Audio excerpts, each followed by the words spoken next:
សួស្តីអ្នកទាំងអស់គ្នាតែអ្នកទាំងអស់គ្នាធ្លាប់ឆ្ងល់ដែរទេថាផ្ទៃដីរាប់សិបហិកតាផ្លូវថ្នល់រាប់សិបគីឡូម៉ែត្រឬសូម្បីប្រទេសមួយទាំងមូលគេអាចបង្រួមមកផ្ដិតឬក៏គូសនៅលើក្រដាសតូចមួយបាន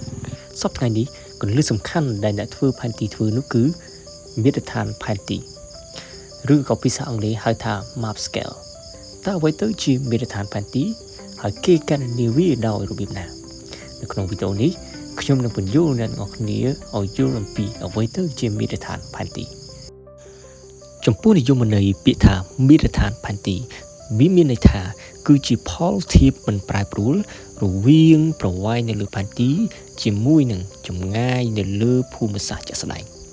បានន័យថាគេយកប្រវែងនៅលើផែនទីមកធៀបគ្នាជាមួយនឹង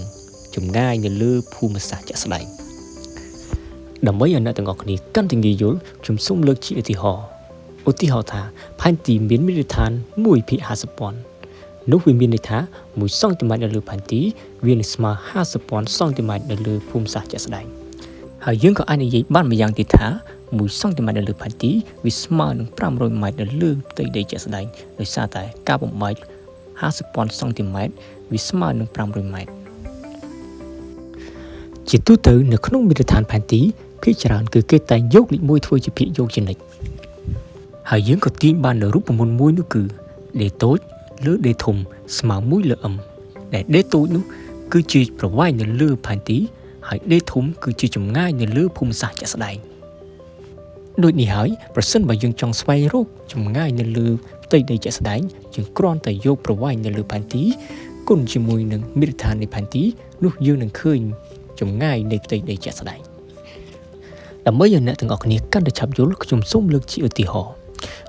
ថាអ្នកទាំងអស់គ្នាមានផែនទីដែលមានមាត្រដ្ឋាន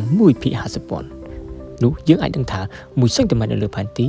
វានឹងស្មើ 50,000 សង់ទីម៉ែត្រនៅលើផ្ទៃដីជាក់ស្ដែងសំដៅសួរថា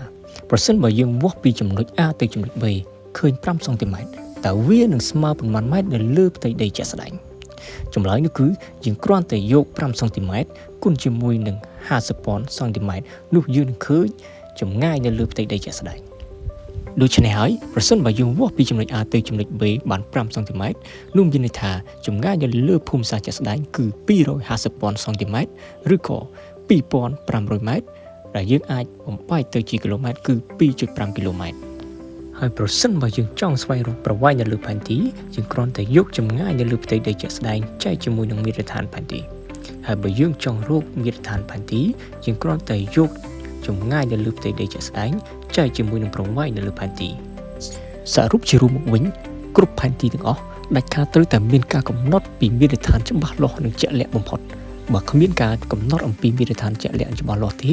នោះមិនអាចហៅថាជាផែនទីបានឡើយវាគ្រាន់តែជាការគូសគំនូសតាំងភូមិសាស្ត្រតែប៉ុណ្ណោះ